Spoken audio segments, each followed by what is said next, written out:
Tak akan gentar ku melangkah, sebab Engkau besertaku. Tak akan gentar ku melangkah, sebab Engkau besertaku.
Father which art in heaven, hallowed be thy name.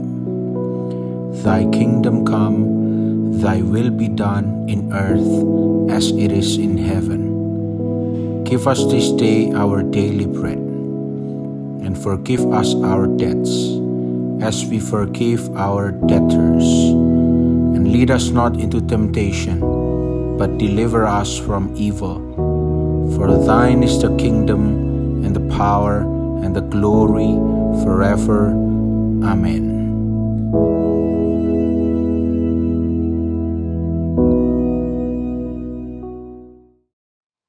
Puji Tuhan, saudara sekalian, kemarin kita sudah membicarakan mengenai bagaimana cara kita memandang atau bagaimana perspektif kita untuk melihat atau persepsi kita untuk mempunyai suatu perspektif yang benar untuk melihat sehingga kita bisa berinteraksi dengan pihak-pihak yang terkait dalam keadaan seperti ini.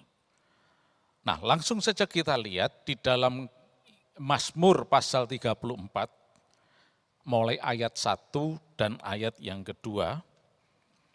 Di situ diceritakan mengenai Daud yang sedang mengalami kesulitan, dan ini merupakan kesulitan yang disebabkan oleh Saul.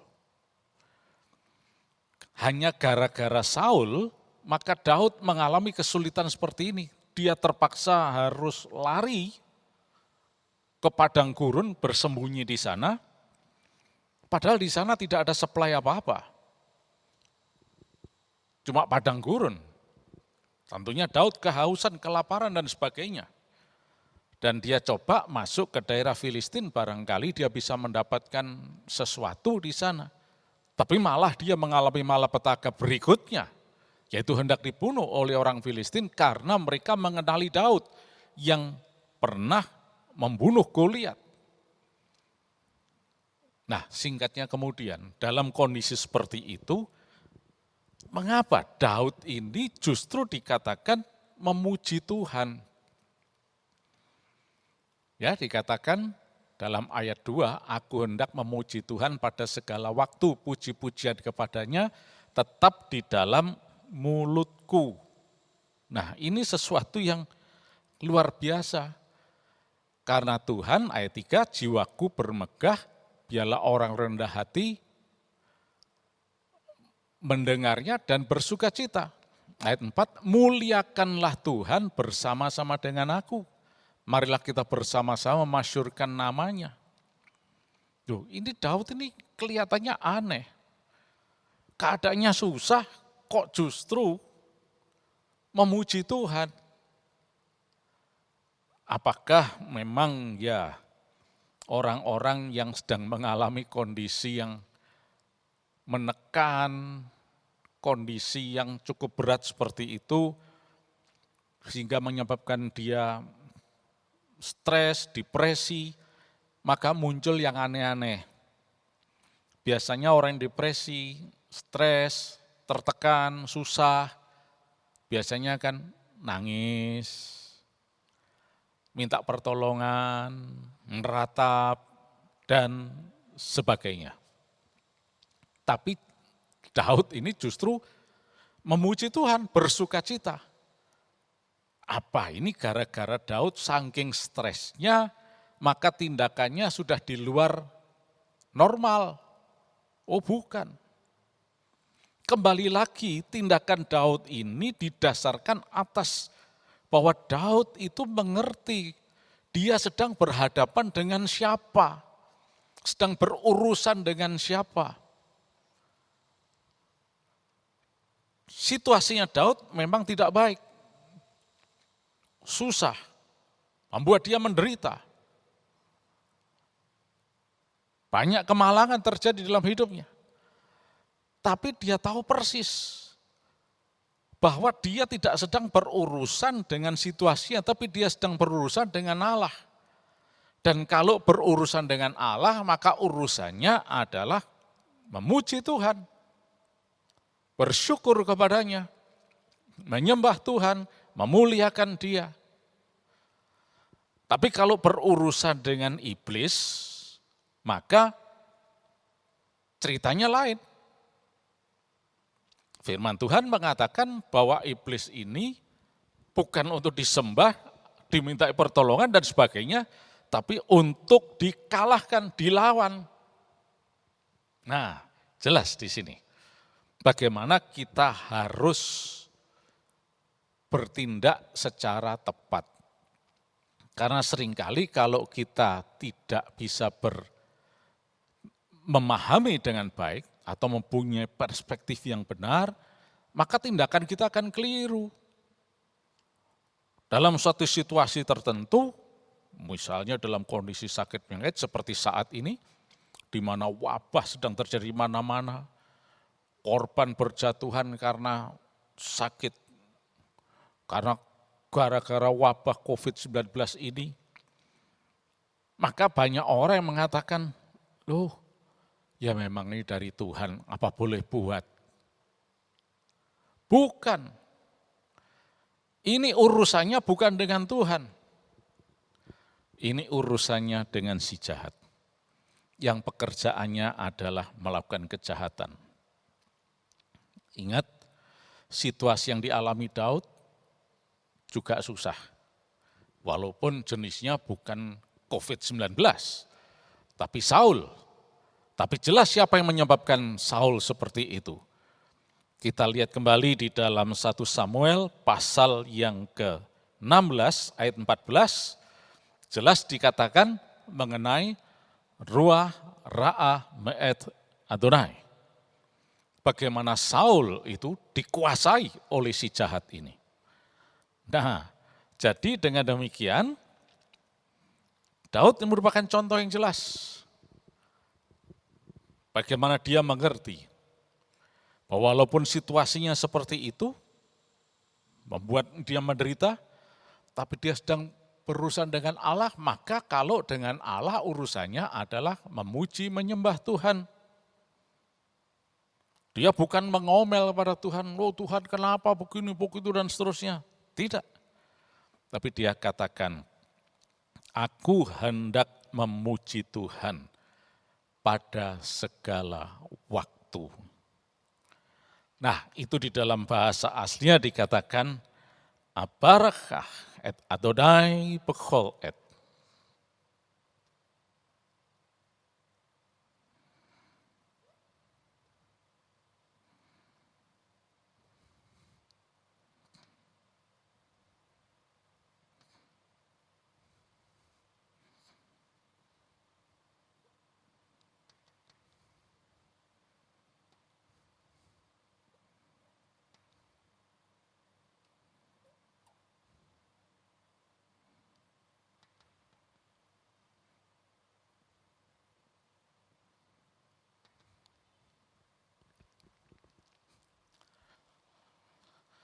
Abarakah et Adonai bechol et. Artinya, I will bless the Lord. Aku akan memberkati Tuhan, memuji Tuhan, menaikkan sesuatu yang indah bagi Tuhan. Karena memang Tuhan adalah pencipta, Dia Allah yang baik, Dia Allah yang memberkati, Dia layak untuk menerima segala pujian, kehormatan. Dan ketika aku berurusan dengan Allah, berhadapan dengan Allah, maka urusannya adalah memuji Tuhan, Sang Pencipta yang Maha Kuasa. Aku memuji Tuhan karena Dia adalah Allah yang baik. Itulah Daud. Walaupun dia sedang dilanda oleh kesulitan yang terjadi di sekelilingnya. Jadi saudara sekalian, dengan demikian kita juga harus mengerti bahwa sekarang ini urusannya dengan siapa. Dalam kondisi seperti ini, COVID-19 sedang mewabah di mana-mana. Urusan kita kalau dengan Allah, ya kita harus menyembah Dia, memuliakan Dia, berdoa kepadanya, mengabdi kepadanya, memuliakan namanya. Karena Dia memang adalah Allah yang baik, Allah yang berkuasa. Nah itulah sebabnya kembali lagi dikatakan mengucap syukurlah senantiasa dalam segala hal. Jadi artinya urusan kita dengan Allah adalah urusan beribadah, menyembah Dia. Dan bukan urusan mengomel. Apalagi urusan meninggalkan Tuhan, keliru sama sekali. Nah lalu bagaimana dengan situasi seperti ini? Nah ini urusannya dengan yang si jahat tadi. COVID-19 ini bukan Allah, sebab Allah yang baik tidak mungkin membuat malapetaka. Allah yang baik tidak pernah merencanakan malapetaka kepada kita. Ini bukan kata saya, tapi kata Alkitab. Bagaimana Allah itu selalu merencanakan yang baik untuk kita. Nah, lalu mungkin pertanyaannya, apakah Allah tidak menolong? Nah, itu nanti. Itu bagian berikutnya nanti. Tapi yang jelas sekarang, kalau kita berhadapan dengan Allah, berurusan dengan Allah adalah cuma untuk menyembah Dia. Tanpa ada prasangka apapun juga. Karena Dia memang Allah yang baik. Sementara keadaan yang tidak baik ini ada yang menyebabkan. Yaitu oknum yang jahatnya luar biasa. Seperti tadi apa yang dialami oleh Daud. Itu terjadi karena si jahat yang memakai Saul untuk menyengsara Daud. Nah, jadi jelas di sini saudara sekalian. Kondisi yang kita hadapi ini mungkin tidak berbeda dari kondisi yang dialami Daud. Mari saat ini, yang pertama-tama kita harus mengerti, mempunyai perspektif yang benar tentang Allah. Dia Allah yang baik. Dan jangan pernah ada suatu pemahaman atau kita meyakini yang keliru. Ya, ini memang sudah rencana Allah, ini cobaan dari Tuhan, ini ujian atau apapun istilahnya. Sama sekali bukan. Allah bukan perancang malapetaka.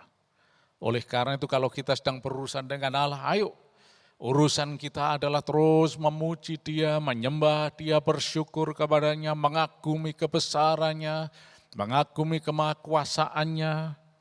Bukan berarti ya tidak ada pilihan lain, sejahat-jahatnya Tuhan yang memberikan penyakit dan sebagainya, virus dan sebagainya, ya pokoknya kita harus menyembah Tuhan, ya menyembah. Oh bukan. Kita memuji Tuhan karena memang Dia adalah Allah yang maha baik, Dia adalah Allah yang maha kuasa, Dia Allah yang maha kasih. Dia bukan pencipta malapetaka ini. Nah kalau kita berurusan dengan si jahat, maka ceritanya lain lagi. Si jahat ini tidak lain iblis, ya ini harus dilawan. Kita tidak bisa berdiam diri. Oh ya, COVID-19 ini, ya sudah, apa boleh buat, memang sudah nasib kita terima. Oh tidak, ini harus dilawan, karena ini adalah si iblis. Nah, kembali kepada Daud tadi. Mengapa? Dalam kondisi yang berat seperti itu, penderitaan yang begitu berat, Daud masih bisa memuji Tuhan dengan mengatakan, Abaraka et Adonai, bechol et. Aku hendak memuji Tuhan pada segala waktu. Kenapa demikian? Karena memang dia tahu dia sedang berurusan dengan Allah. Nah, bagaimana dengan situasinya ini? Nah, ketika perspektifnya benar, dia berurusan dengan Allah secara benar dan tepat, maka pada saatnya mujizat terjadi. Daud tidak terus-menerus mengalami penderitaan itu. Tidak lama setelah itu, Daud betul-betul mengalami mujizat Tuhan. Dia menjadi raja atas Israel. Bukan dengan penumpahan darah. Daud sama sekali tidak pernah menumpahkan darah ayah mertuanya, yaitu Saul. Karena dia tahu itu urusannya bukan dengan Saul, tapi dengan si jahat ini, yaitu iblis. Daud menjadi raja tanpa penumpahan darah. Tapi karena dia bersandar sepenuhnya kepada Tuhan, mencari pertolongan Tuhan, mencari wajah Tuhan, maka mujizat terjadi, pertolongan terjadi, keselamatan terjadi. Demikian juga saudara sekalian saat ini. Situasi kita memang seperti ini, tapi kita jangan salah memandang. Supaya kita bisa mempunyai perspektif yang benar dalam hal ini. Tetaplah mengabdi kepada Tuhan, beribadah kepada Tuhan, percaya kepada Tuhan. Dan jangan kita mempunyai suatu misbelief atau iman yang negatif, salah iman, salah meyakini. Oh ya memang ini dari Tuhan, memang ini pemberian Tuhan. Bukan.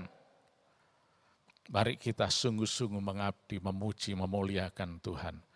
Dan lihat, mujizat akan terjadi. Cepat atau lambat, mujizat akan terjadi. Kita akan melihat kemenangan besar terjadi. Karena kita bersandar sepenuhnya kepada Tuhan yang berkuasa, pencipta di atas segala-galanya. Dia layak untuk menerima segala pujian penyembahan kita. Allah tidak layak untuk dimaki-maki. Atau kepadanya kita mengungkapkan kekecewaan. Atau bersungut-sungut, sama sekali tidak. Allah hanya layak untuk disembah. Mari kita kepada Allah hanya menyembah Dia, memuji Dia. Inilah yang Tuhan maksudkan. Nah, bagaimana dengan situasi seperti ini? Sementara kita memuji Dia nanti, kita mengandalkan Dia, tangan Allah yang penuh kuasa akan menjamah semuanya dan mengubahkan yang tidak baik menjadi baik.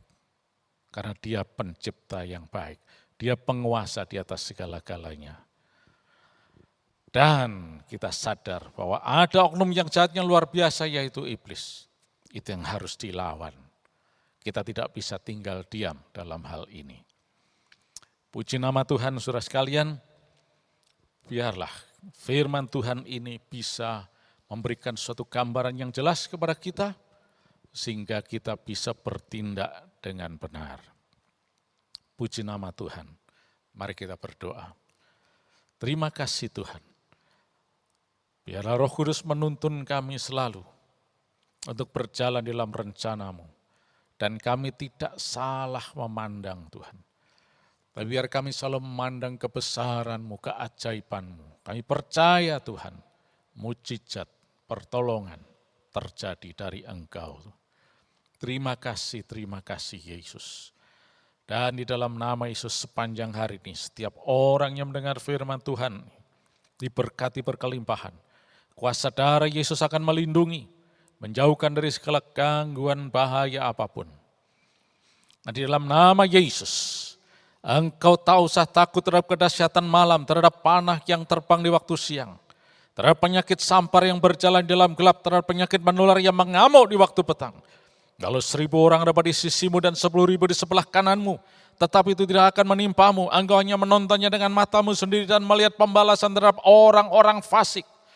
Sebab Tuhan ialah tempat perlindunganmu, yang maha tinggi telah Kau buat perteduhanmu. Malapetaka tidak akan menimpa kamu dan tulah tidak akan mendekat kepada kemahmu. Di dalam nama Tuhan Yesus Kristus. Setiap orang yang percaya diberkati, mari katakan sama-sama.